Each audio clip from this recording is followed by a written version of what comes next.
Em inglês e vamos seguir o nosso sistema. Nossas aulas, aula número 4, de História Judaica. E que nem nosso dito, está indo rápido demais, amigo, quando eu faço assim para mudar. Agora, nosso dito já tradicional, o melhor profeta do futuro é o passado. Alguma coisa que os jovens de hoje não gostam de ouvir. Mas isso está escrito na Torá. She'al avicha ve'yagetcha. Se quer saber como que são as coisas, o que pode acontecer, o que vai acontecer, pergunta como que é o histórico, o nosso passado. Super importante. Por isso, seguimos para entender o nosso passado. E o assunto importante é, vocês estão vendo dois Yehudim estudando. Agora, isso era típico da Polônia, não estão vestidos faradi, mas na Polônia, na Rússia, na Europa, isso era comum. O que eles estão estudando? Aqui está difícil para ver, mas eu já conheço pelo aqui, estão estudando o Talmud. O Talmud é o estudo composto de Mishnah e Gemara. Hoje vamos ver a Mishnah. A próxima vez, se Deus quiser, provavelmente vamos se dedicar mais para aquilo que se chama Gemara ou Talmud. Ok, agora vamos... Isso é Havruta. Por que é Havruta? Havruta significa uma pessoa não deve estudar sozinha. Porque se eu falo alguma coisa e não tem ninguém para falar ao contrário, nunca vou saber se estou certo ou não. Eu preciso de alguém que me questione. E se a resposta vai ser aceita, sinal que faz sentido. Se a resposta não vai, eu vou ter que trabalhar. Ou seja, assim que funciona o estudo tanto do Mishnah e do Gemara, sempre com Havruta. Um fala, outro responde, um concorda, não concorda. Às vezes, ambos concordamos, às vezes pode ser que ninguém concorda, todo mundo chega na conclusão que não entende nada. Mas sempre é de uma forma assim, muito dinâmico. Assim que funciona. Por isso temos dois. Agora vamos entender o que está acontecendo. Introdução. Chegamos à nossa quarta aula desta enriquecedora jornada. Vamos ver alguns dados que já vimos para poder continuar. Temos que fazer o que na linguagem do Talmud é chamado Chazará. Antes de começar o dia numa yeshiva, a primeira coisa se repete o que aconteceu nos últimos dias para poder continuar. Não pode começar cada dia de novo. Por isso se faz Chazará. Aqui é tipo uma Chazará. Chazará significa vamos voltar e com pontos rápidos entender o que vimos até agora. Isso. Destruição do templo. Isso é século I, 70 no século I. Judeus perdem sua soberania. Infelizmente, após a destruição do Bet HaMikdash, nós somos embaixo do governo da Roma naquele tempo, nós somos escravos, sem poder mandar a nossa própria vida. Uma posição romana de restrições cada vez mais severas às atividades judaicas. Começou suras, dificuldades. Não deixaram a gente praticar a nossa religião. Naquele tempo também, o surgimento do cristianismo, fragmentando a população judaica. Já foi enfraquecido pela destruição do templo. Agora, devemos saber que os primeiros cristãos eram judeus. Ou seja, quando se entrava numa sinagoga judaica, como que apareceu o Shul? Alguns acharam que Jesus é Mashiach e tem que seguir a linha dele. Mas naquele tempo, antes do Paul e o Peter começar a linha deles, eles acreditavam na Bíblia Antiga e falaram que os judeus realmente fazem parte do plano. Ao contrário, o plano era para os judeus inicialmente. Depois mudou aberto para o mundo. Por isso você entrava na sinagoga e você não sabia se a pessoa está perto de você, ela acredita no Moisés e na tradição sempre judaica, ou tem gente que tem uma nova ideia. Por isso, aquela bênção, Velá Malshinim, hoje não é mais Shmona Esrei, não é 18 bênçãos, são 19. Porque tem uma bênção que é Velá Malshinim, que é contra aqueles que estão querendo introduzir novos conceitos e novas religiões dentro da nossa religião. Por isso, se mandaram alguém falar, olha, vai na Amud e fala-se Brachá Velam Al Shinim. Eu não vou falar porque eu faço parte. Tá bom, tchau, procura uma outra sinagoga. Por isso, era uma confusão. Os romanos, de um lado, a falta de poder decidir quem ou quem, e, de uma certa forma, o que é certo. Muitos judeus eram confusos naquele tempo. Principalmente aqueles seduquim, os saduceus, eles foram logo para o cristianismo. Ou seja, a bagunça era enorme. Depois, várias tentativas de tentar reconquistar Israel. Terminou com Adriano Bar Kokhba, que nós vimos a última vez, que era um desastre. No fim, após do Bar Kokhba, até a Yeshiva do Yavne que nós vimos foi enfraquecido. Agora, finalmente, os Bnei Israel entenderam que o que era. Nunca mais eles vão voltar para Jerusalém, para o Bet HaMikdash, até 1948, que nós, de novo, ganhamos, de uma certa forma, um governo próprio. Mas desde aquele tempo, após do Bar Kokhba, até os tempos atuais, nós somos no diáspora e Eretz Israel está sem governo judaico. Agora, vamos estudar sobre a Mishnah. Onde que a Mishnah se encaixa em todo esse conceito? E por que a Mishnah era importante? Em primeiro lugar, de onde que nós sabemos o que é a Mishnah? Quem nos contou o que é a Mishnah? A própria Mishnah explica o que ela é, o que ela veio fazer. Tem textos extra-mishnâicos, que também são daquele tempo, que falam sobre a Mishnah, e tem fontes menores de origem não judaica, como documentos romanos e persas, que falam sobre essa obra chamada Mishnah. Próximo. Ok. O surgimento da Mishnah. Aqui temos, a Mishnayot são 6 volumes, normalmente. Por isso são chamados Shita Sidrei Mishnah, os 6 volumes do Mishnayot.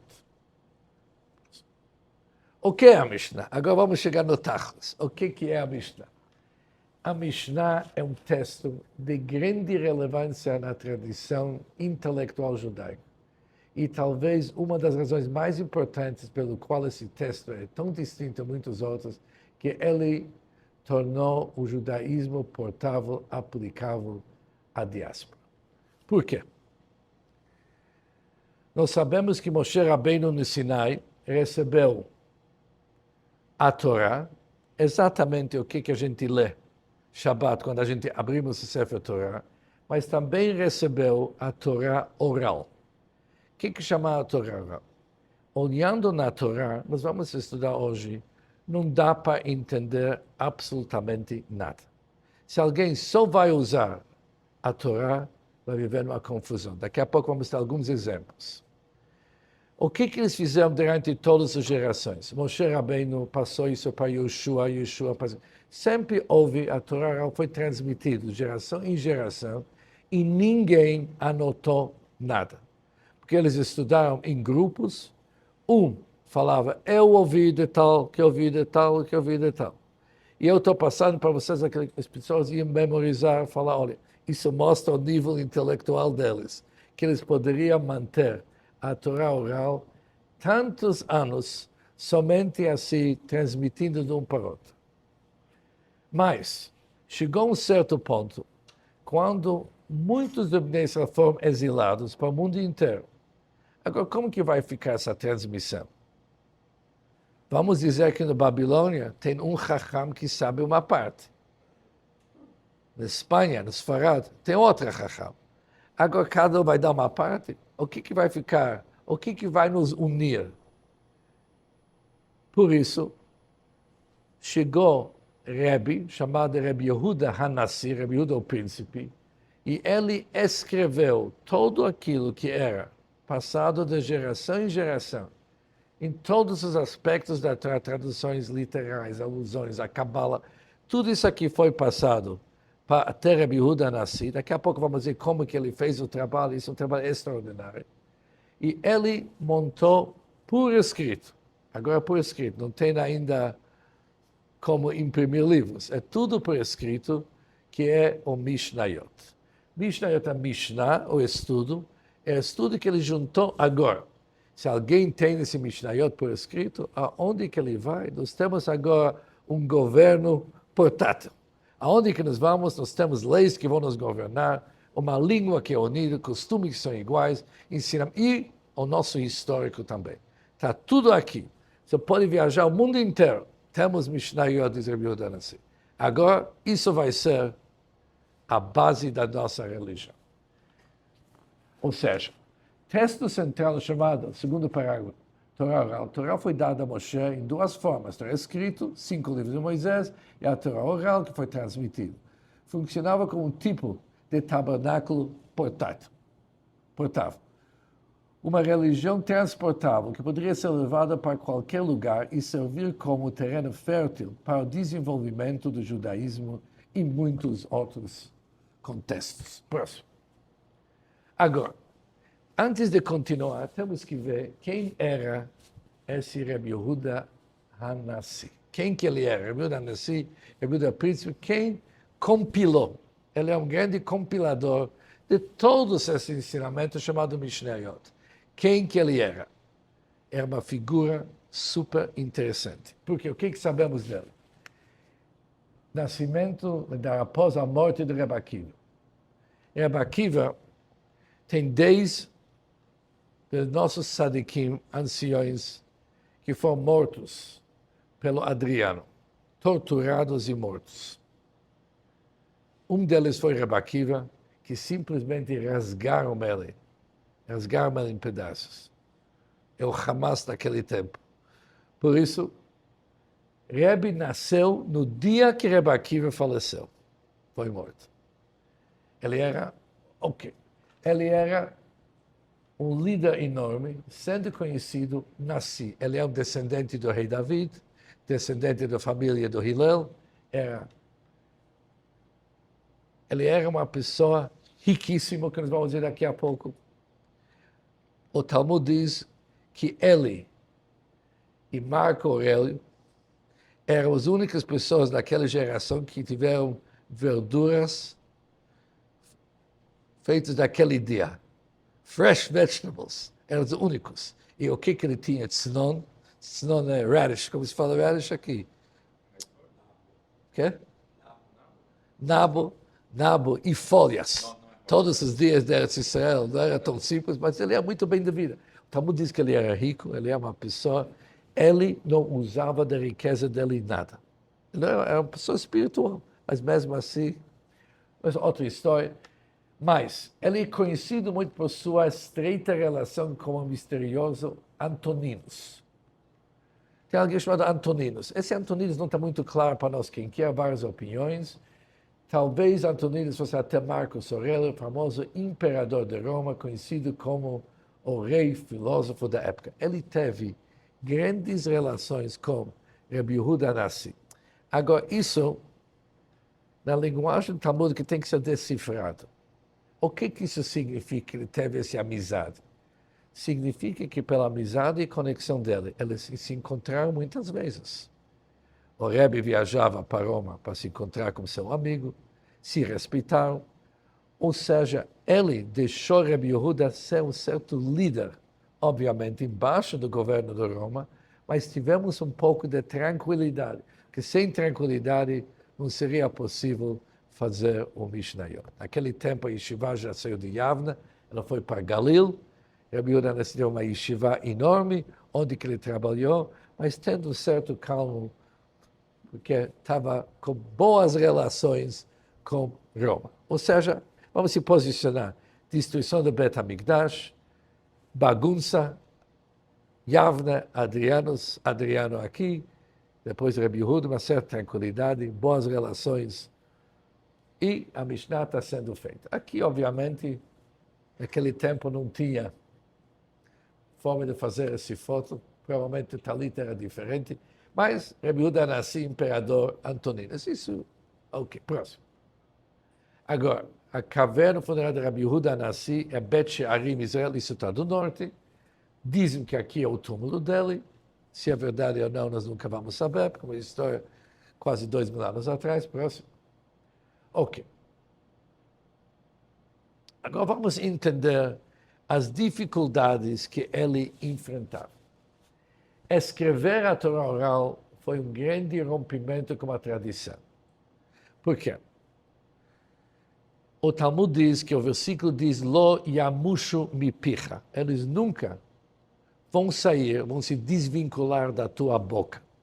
Como que o Talmud entende? Aquilo que é transmitido verbalmente não é para ser escrito. Tem aquilo que está escrito, tem aquilo que tem que ser passado de geração para geração. Por isso, quando veio Rabbi Yehuda Hanassi com sua ideia de escrever os Mishnayot, tinha muitas pessoas que falaram, olha, isso é contra a nossa ideia. Não é nossa tradição. Isso tem que ser sempre com Torá oral. Mas as pressões políticas e sociais da época, incluindo a dispersão e perseguição dos judeus, tornaram necessário que esses ensinamentos fossem registrados para garantir a sua presença. Rabbi Yehuda falou, vocês estão querendo acabar com tudo. Nós não vamos ficar aqui para sempre e tem muita gente que já foram. A Mishnah, além de codificar a Torá oral, é a base para o desenvolvimento do Talmud, que já vimos que é um comentário extensivo sobre a Mishnah. Por isso, diz Rabbi Yehuda Hanassi, quando vamos querer, com o tempo, deixar o Talmud organizado, se a Mishnah organizada, não tem como ter Talmud. Relevância é inegável no pensamento e na prática do judaísmo. Hoje, nós não podemos imaginar a nossa religião sem a Mishnah e, obviamente, sem o Talmud. Agora, isso é típico, que menciona antes de uma Chavrut. Assim que se estuda numa yeshiva, vocês sempre vão ver uma dupla, e vocês estão vendo, é um na frente do outro, não do lado. Porque quando está do lado não dá para discutir. Você tem que olhar a pessoa na cara e falar para ela, olha, você está errando. Está errado o que você está falando. Pensa bem. E eu falo, o Talmud diz o seguinte, que os Talmidei Chachamim, que discutem na Halachá, e uma vez discutem forte, no fim eles saem amigos. Porque não é uma discussão para mostrar que o outro não sabe, é para poder realmente entender o assunto até o fim. Por isso é um contra o outro. Raramente vocês vão ver que sentam porque o outro foi tomar um café ou foi no banheiro, mas assim é comum nos yeshivot, mas é sempre uma chavrut. Próximo. Aqui, literatura rabínica, leitura por Adolf, fez esse tipo de desenho, mas vamos para frente. Ok. Fundação do Talmud. Isso é importante para a gente entender um pouco sobre a Mishnah. A Mishnah é a base para o Talmud. Isso já vimos. Talmud é essencialmente um comentário extenso sobre a Mishnah. Essencial para o desenvolvimento do judaísmo rabínico, a palavra Talmud vem do hebraico limud. Mas isso só para vocês terem uma ideia, que o Talmud vai ser baseado sobre a Mishnah.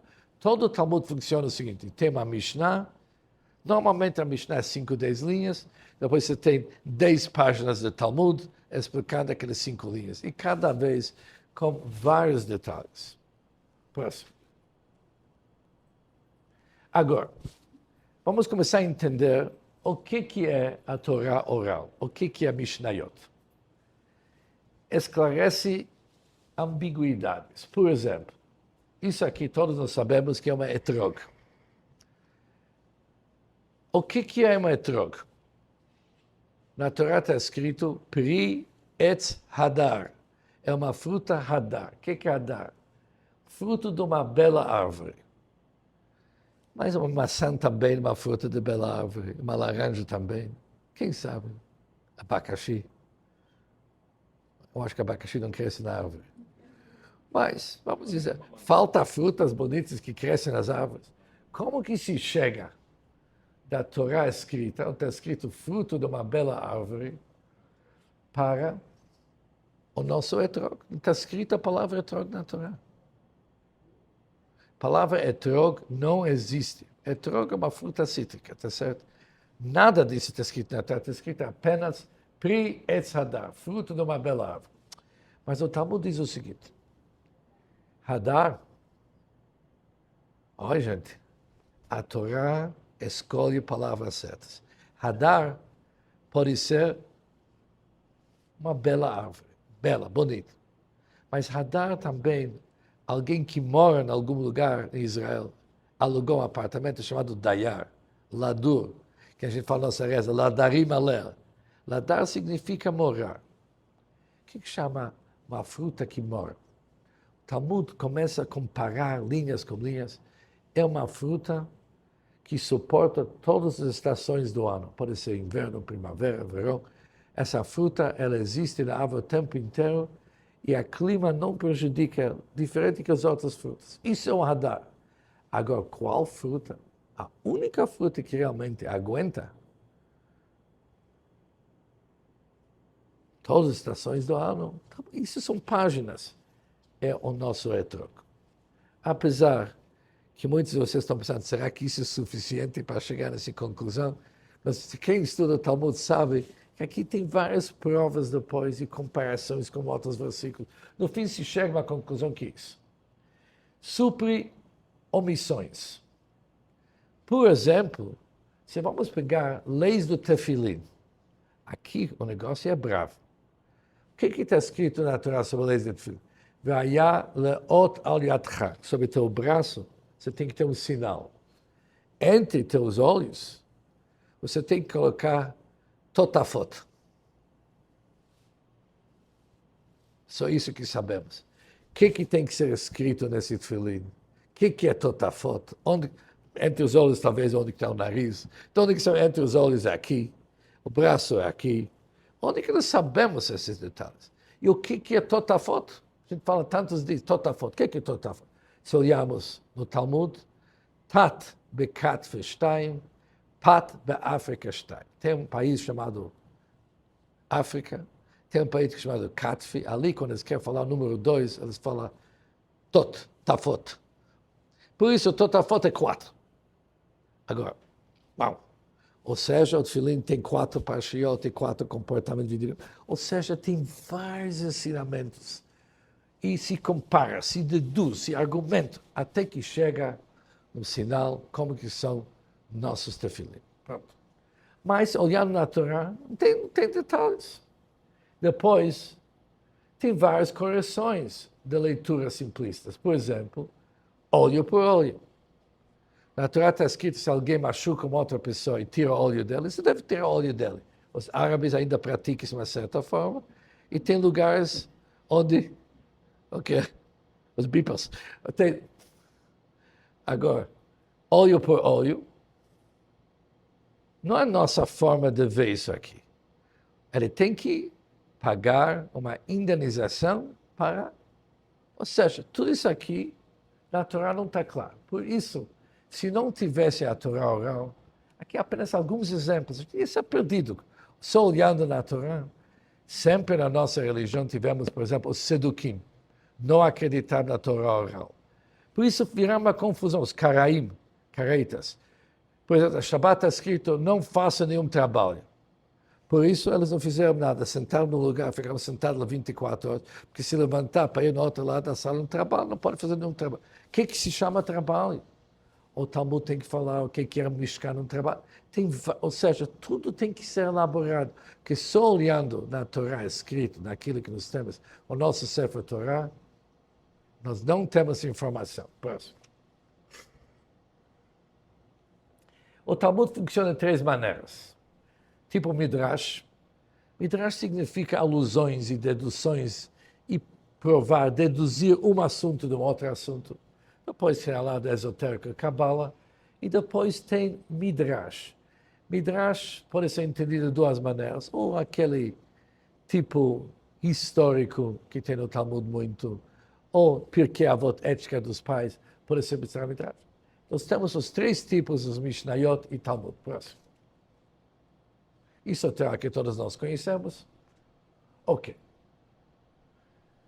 Agora, antes de continuar aqui, eu vou parar para alguns minutos para explicar um assunto que eu não tinha como colocar isso aqui. Da onde que Rabbi Yehuda Hanassi ganhou a sua informação de poder fazer os Mishnayot? Rabbi Yehuda Hanassi, ele era um aluno do grande Rabbi Meir. O Rabi Meir provavelmente é a pessoa mais conhecida na Mishnah. De tal forma, quando a Mishnah não diz quem falou, está escrito, falou, ou não está escrito, ou fala alguma coisa sem dizer quem que falou, a regra é isso veio do Rabi Meir. Ele era o líder da geração. Ele era o gênero de um dos 10 que perderam a vida, do Hanina ben Teragin. Ele teve uma vida difícil. Nós não vamos entrar nos detalhes dele, mas ele era o maior autor. Quem viaja para Israel sabe que tem um lugar chamado Rabi Meir Bal Hanes. Ele era uma pessoa milagrosa, conhecido pelos seus milagres. Até hoje, muitas pessoas visitam o túmulo dele. Várias Kupot de Tzedakah, está escrito sempre Rabi Meir Bal Hanes. Ele é uma pessoa que falou o seguinte, quando alguém está num perigo, para ele falar essas palavras, Eloká de Meir Aneni, o Deus de Meir me ajuda, e ele falou, olha, ele realmente vai ser salvo. Esse próprio Rabi Meir, um dos seus professores era o Elisha ben Avuya. Agora vamos sair um pouco para entender quem é Elisha ben Avuya. Depois vamos passar para Rabi Meir, depois vamos passar de novo para Rabi Yehuda. Vamos tentar fazer isso com mais didática possível. Esse Elisha ben Avuya, ele no Talmud perdeu o seu nome. Ele é chamado o outro, Acher. Não se usa mais o nome dele. Foi tirado o nome dele, por quê? Ele se desviou do caminho. Ele parou de ser uma pessoa religiosa. Na Yeshiva, eu não sei porque ele chutou o pau da barraca, assim que eles falam. Não sei não sei o que essa expressão significa, mas isso que os meninos falam, estou repetindo. Quando alguém chutou o pau da barraca, significa está fora.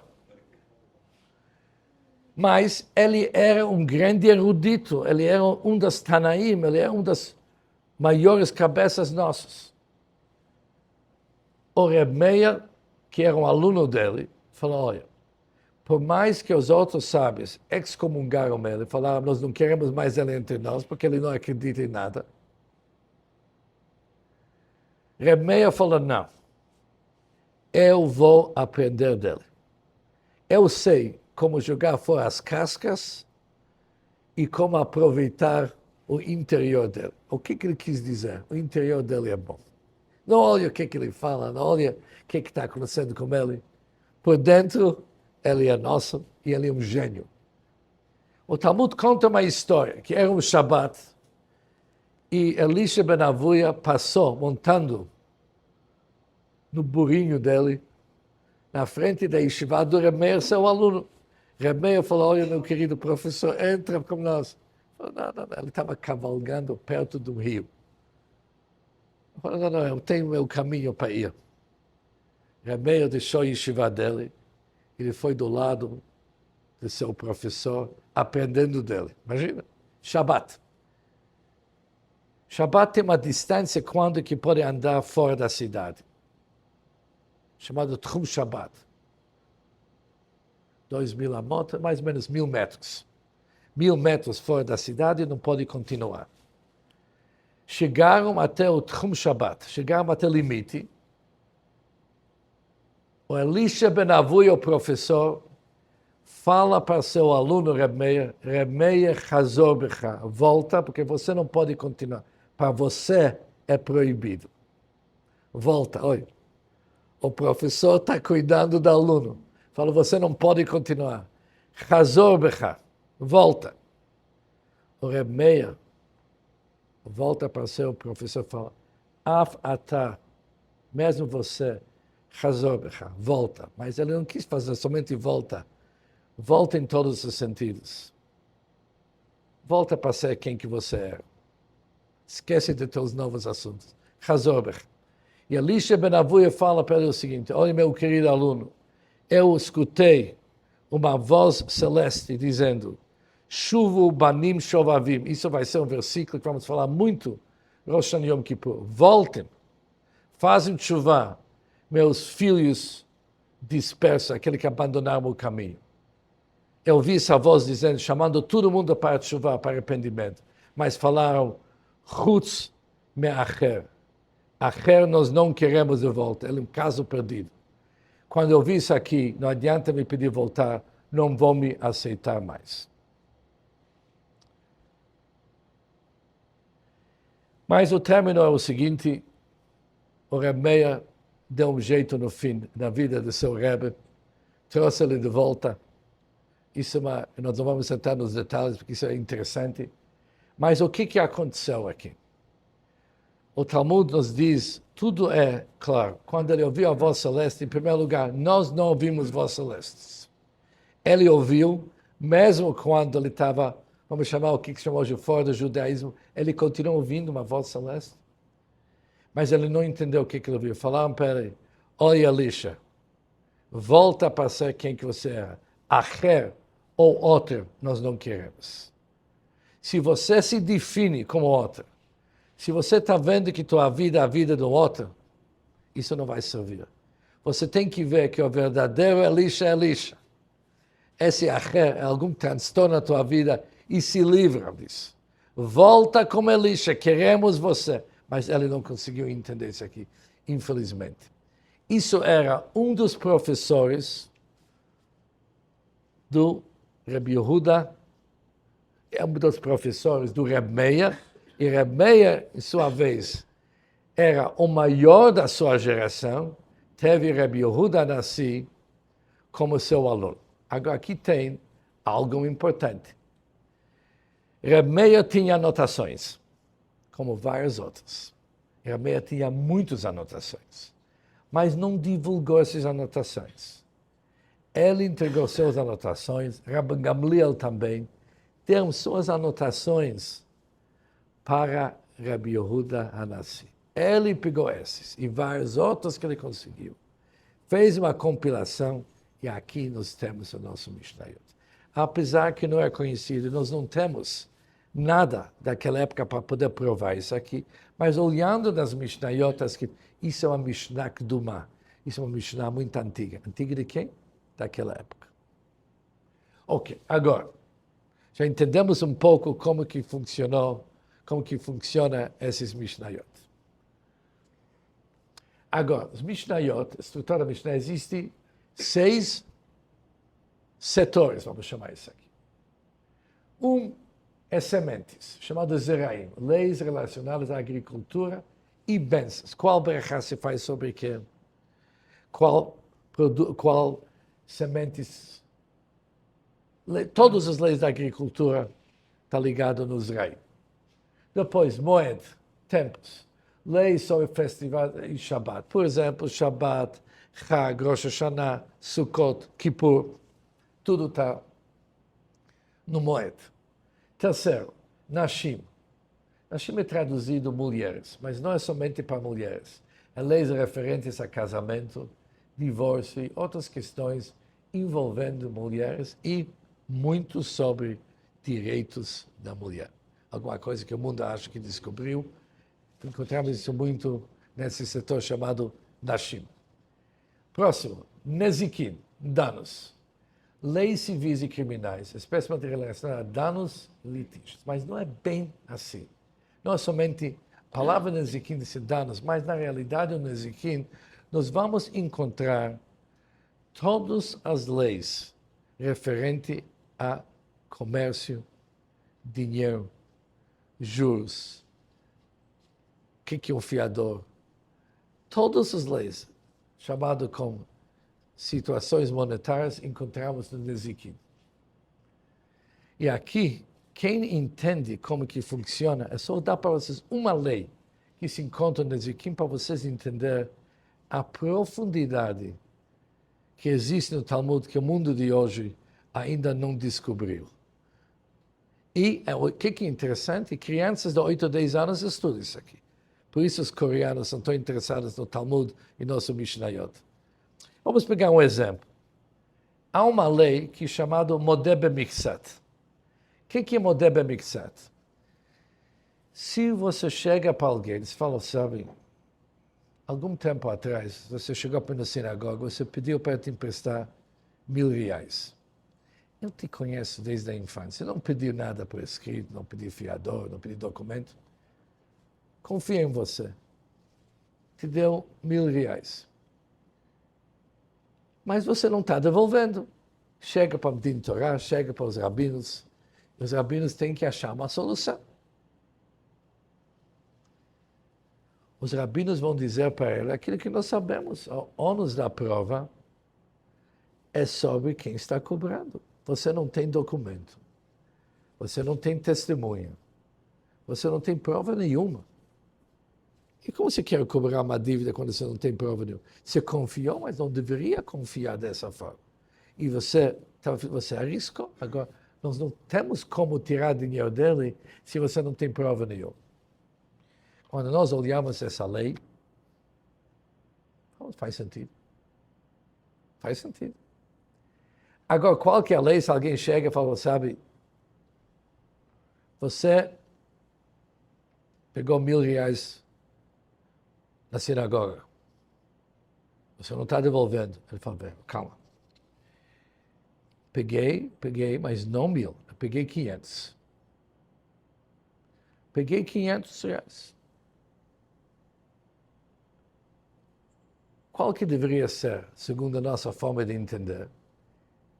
Dá para ver que esse cara, ele deveria pagar inteiro. Ou não deveria pagar, não sabemos. Qual que é a lei? A lei é que aquele que aceita uma dívida parcialmente da dívida, ele tem que fazer um juramento. Naquele tempo, colocou a mão no Sefer Torah e fala, eu juro no nome de Deus que eu só devo 500 e não 1.000. Se ele tivesse o pior ladrão, não ia fazer isso aqui, porque isso aqui é uma sentença de morte. Alguém jurar no nome dele falso, isso é o pior entre nós não ia fazer, por isso ele jura que ele só deve 50 e não mais. E ele paga os 50 dele. Terceiro caso. Chegam dois no Bedin e Shimon fala, olha, aqui tem Reuven, ele me emprestou R$500. Aqui tem os 500 que eu quero pagar para ele, eu quero pagar na frente do Bedin. Quero ser registrado no meu pagamento. Ele fala, registrar o quê? Eu te dei o bill. Aqui ele não precisa de juramento. O Bedin fala, olha, ele chegou, foi ele que trouxe o assunto para nós, ele fala que é isso, não tem prova para mais, ele não precisa pagar mais. O que está por trás disso, para entender a diferença? Diz o Talmud o seguinte, e o que eu quero que todos entendamos, isso vai passar na cabeça de uma criança de 8, 9 anos. Diz o Talmud o seguinte, esse que está pedindo os R$1.000, ele que chamou outro para esse Din Torah. Outro fala que pagou metade, que quer pagar metade, que não pegou mais do que metade. Por que você não pagou essa metade até agora? Por que você espera até que te traz no Bedin? Deveria ter pago faz tempo. Por que está chegando só após que a outra reclama, você chega a dizer que você vai pagar os 500? Aqui o assunto é o seguinte. Provavelmente ele pegou 1.000. Mas ele não tem cara a falar que ele não pegou nada. Ele sabe que o outro confiou nele. Ele não tem tanto chutzpah para falar, olha, não te conhece, nunca aconteceu. Ele sabe que está errado. Mas, por outro lado, ele não tem dinheiro. A prova que não tem dinheiro, por que não pagou até agora? Isso, o que ele acha? Eu vou falar que eu devo metade. O Bedin vai falar que sou uma pessoa honesta. Também vou poder olhar na cara da outra pessoa. Pelo menos paguei metade. E com o tempo, eu vou ganhar outro dinheiro, vou devolver. Por isso, diz a Torá, manda ele fazer um juramento, pelo menos vamos ouvir a história certa. Você vai pagar depois, vamos deixar de pagar depois, mas pelo menos vai ter esclarecimento. Agora, aqui temos vários assuntos que tem que passar na mente da pessoa que está estudando. Primeira coisa, o que significa assumir uma dívida? Quando você assume uma dívida, são devedor, você não pode negar a dívida. Se você é uma pessoa decente, você não vai negar o ar-condicionado. Mas, por outro lado, problemas financeiros existem. Por isso, o Talmud, ele gostaria de pagar tudo, mas ele não tem. Ele não pode negar tudo porque não tem esse chutzpah. Por isso diz o Talmud, dele fazer um juramento, ele vai ter que falar a verdade e depois vamos resolver o assunto. Isso é o Talmud, que esclarece a lei. Vão achar uma dica na Torá que vai ser a base dessa lei. Mas para entender a lógica que está por trás, você precisa do Talmud bem estruturado. Tudo isso aqui faz parte do Nezikin Dalas. Agora, no Nezikin são várias leis. Ou seja, tem um pérec chamado Hazahav, o que é chamado um objeto e o que é chamado dinheiro. Por exemplo, ouro é dinheiro, perante prata, ouro é considerado dinheiro. Prata perante cobre é dinheiro. Ou seja, depois tem future markets. Ou seja, várias vezes temos que calcular coisas vendo como que isso seria vendido no mercado. Tá certo? Tem freguês para isso aqui. Por exemplo, tem uma dívida, mas essa dívida não está clara. Quanto que vale essa dívida no mercado? Vamos sair e ver. Com essas provas que tem. E tem um vendedor, tá certo, que ele está cobrando a dívida, mas ele sabe que para ele receber tudo vai ser difícil, mesmo se ele recebe, vai receber daqui 20 anos. Vamos dizer, o que ele está reclamando é 100 mil reais. Ele está pronto para pegar 50 mil à vista agora? Depois, o Bedi já começa a ver o que realmente vale o caso. E outra, para não precisar pagar nada, para quanto que ele está pronto para arriscar. Ou seja, tudo isso aqui faz parte do Nezikin. Super complicado. Interessante, como crianças precisam estudar isso aqui. E capta, abre a mente. Comece a entender a psicologia que está por trás da vida. Comece a entender o que é a vida. Pois, Kodashim, coisas sagradas. Leis do dízimo, leis dos animais que são kasher para ir do Bet HaMikdash como oferenda e várias outras, o primogênito. Tudo isso aqui é chamado Kodashim. Depois, Tarot, que são leis da pureza e da impureza. Cada um tem vários setores. Vamos para o próximo. Olha, aqui vocês podem ter uma ideia. Se nós vamos pegar Zeraim, todos esses aqui são Talmuds. Dentro do Zeraim. Moed. Moed se divide em todos esses Mishnayot e Talmud. Olha quanto. Porque o que nós temos? Shabbat, Eruvin, Eruv. Aqui. Psachim, Pesach, Shkalim. Antes do Yom HaSukkah, Beitza. Beitza é... Aqui Beitza é o seguinte. Para entender o que é Beitza é o seguinte. Tem uma lei que começa Beitza. Beitza é um ovo. Alguém sai no primeiro dia do Hag, ele está vendo no galinheiro dele, tem um ovo novo. Ele chega para os rabinos e fala, posso usar isso aqui ou não posso usar? Alguém que não conhece o que está por trás disso vai falar, olha, os Chachamim não tem nada mais para fazer se preocupar sobre um ovo que nasceu no Yom Tov, deixa para amanhã, qualquer problema. O assunto aqui não é o ovo. O assunto é frutas que caíram numa árvore no Hag.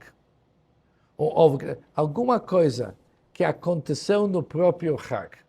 Vamos dizer o seguinte, uma vaca de repente nasceu um bezerro. Aquele bezerro pode fazer shritá, comer no Hag. Ou seja, porque isso é chamado nolad. Ou seja, cada um desses aqui não é tanto o nome. Yevamot, Ktubot, tudo isso aqui é Nashim. Aqui tem todos os Mishnayot e cada Mishnah ela tem um Talmud depois. Por isso, nós temos 60 Talmud. Agora, depois quando terminamos, eu vou abrir aqui para vocês verem o Talmud. Hoje o Talmud que tem provavelmente são 300 volumes. Os mais modernos. Por exemplo, aqui, esse volume é do Rosh Hashanah. Tá certo? Isso é o Talmud Rosh Hashanah, que nós somos próximos. Como que funciona? Aqui é a Mishnah, daqui até aqui. Tem 4 Rosh Hashanahs durante o ano. Depois vem o Talmud.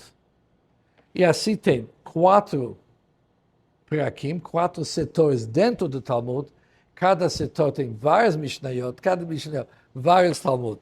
Agora, aqui só falamos dessa parte. Quem não conhece isso aqui, quem olha para isso aqui pela primeira vez acha, uau, o que está acontecendo aqui é para assustar qualquer um. Aqui é o Rashi, aqui são os netos do Rashi, aqui são vários outros comentários, sem falar dos comentários que tem no fim. Ou seja, mas isso vamos deixar para depois. Mas isso são todos Shita Sidrei Mishnah, os 6 ordens da Mishnah, todos os Talmud em cima deles, de tal forma que hoje não tem nenhuma questão que não encontramos alguma, o que chama hoje um tipo de uma jurisprudência no Talmud.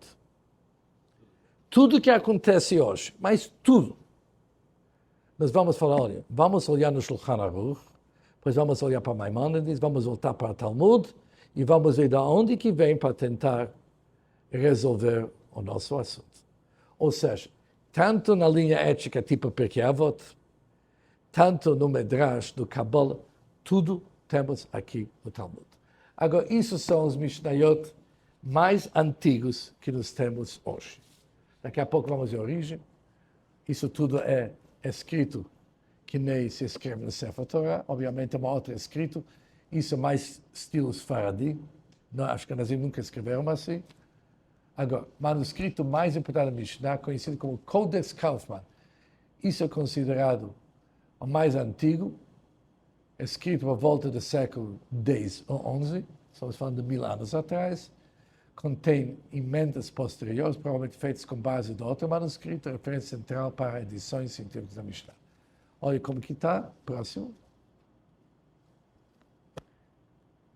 Isso é o primeiro Talmud, Mei Matai, Koribet Shema Barvit. A partir de que horas podemos falar Shema Israel à noite? É um Talmud bem antigo. Próximo. Ok, aqui tem todos, isso é para a gente que se interessa, o nome que é usado, onde que a biblioteca no mundo se encontra, e a descrição. Ou seja, se olharmos o Kaufman, aquele que vimos, é considerado o melhor manuscrito em forma de texto base de todas as edições escritas. A vocalização, uma mão diferente e posterior. Ou seja, quem colocou depois os vocais, alguém depois chegou e consertou. Próximo. Ok, mas o Mishnayot moderno é isso. Feito pelo Kehati. Esse Kehati, a Mishnah é escrito basicamente em aramaico. No aramaico mesmo existem vários tipos, mas a Mishnah nossa é escrita em aramaico e alguém chamado Pinchas Kehati, ele deu um jeitinho. Só para você saber, hoje, como que as pessoas estudam Mishnayot? Tudo hoje é tecnologia. Isso aqui é Nezikin, danos. Se coloca todos os volumes aqui está na ordem errado, e a pessoa vai na yeshiva, ele pega um desses aqui, isso foi feito pelo Kehati, ele lê. A Mishnah está em cima, a explicação embaixo, e assim ele vai estudando. Tá certo? E assim, cada um desses 6 setores, ok? Cada um desses 6 setores tem uma outra caixinha, tem 6 caixinhas aqui. Tá certo? Agora, e muito, ou seja, tem isso numa edição. Isso é o mesmo, mas numa edição mais prática, não precisa ser tão pequena, mas a mesma coisa como aquilo, não mais pocket size. E assim, onde que eu abri? Yom Tov. Yom Tov, Hasamuch Shabbat. O que acontece que nem esse ano, Rosh Hashanah, chamado Yom Tov, Hasamuch Shabbat, vai discutir o Eruv, assim diante.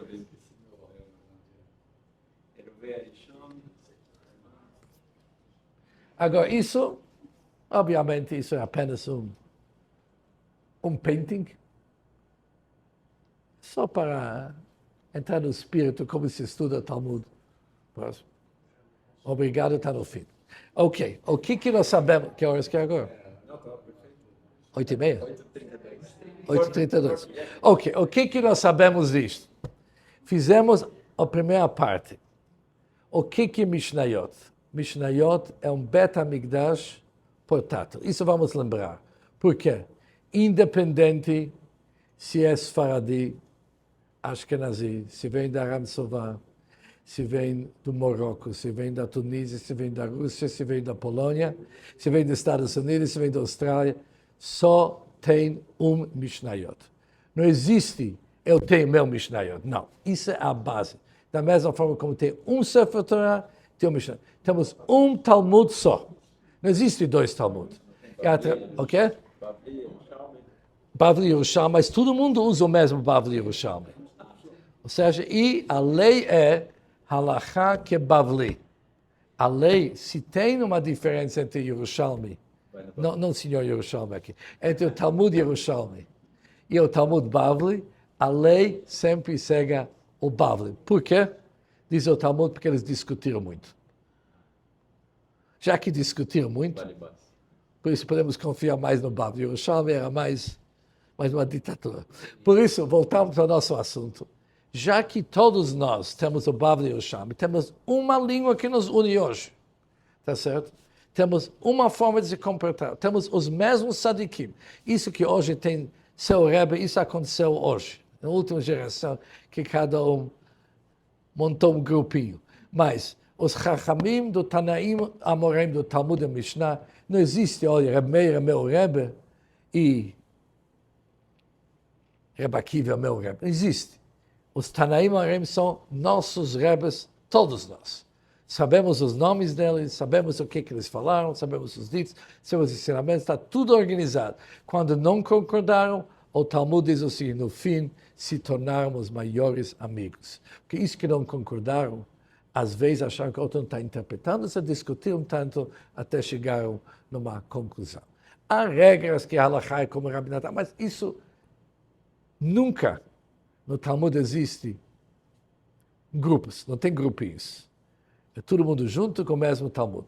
Isso nos une e, de uma certa forma, até hoje, isso é a nossa base. É a nossa base. Nós não temos outra.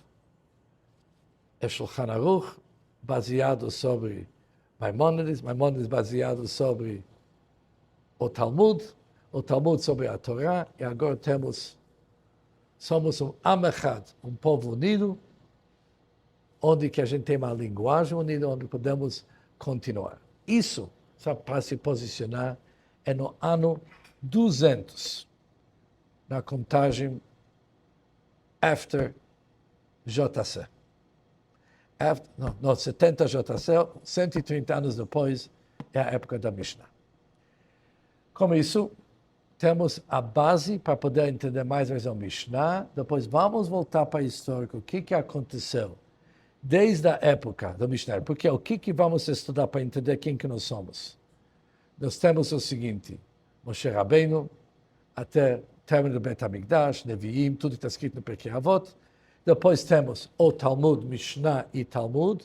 Depois vamos entrar na época dos Geonim. Geonim é o seguinte, a maioria dos Bnei Israel mudaram para Babilônia, que é o Iraque de hoje. Isso virou o centro judaico, onde foi feito o Talmud Bavli, e dali eles foram para o norte da África, foram até Marrocos, Tunísia e Marrocos, subiram pelo Estreito de Gibraltar, entraram no Espanha naquele tempo chamado Sfarad, ali vem a palavra Sfarad, foram para Sfarad de Portugal. Depois do Gerush de Sfarad, no ano 1492, entraram na Europa, depois foram... Mas, no fim, isso vamos estudar. Mas 1000 anos após do Talmud, 1000 anos, desde o Talmud até o término do Babel, era a época do Geonim. Os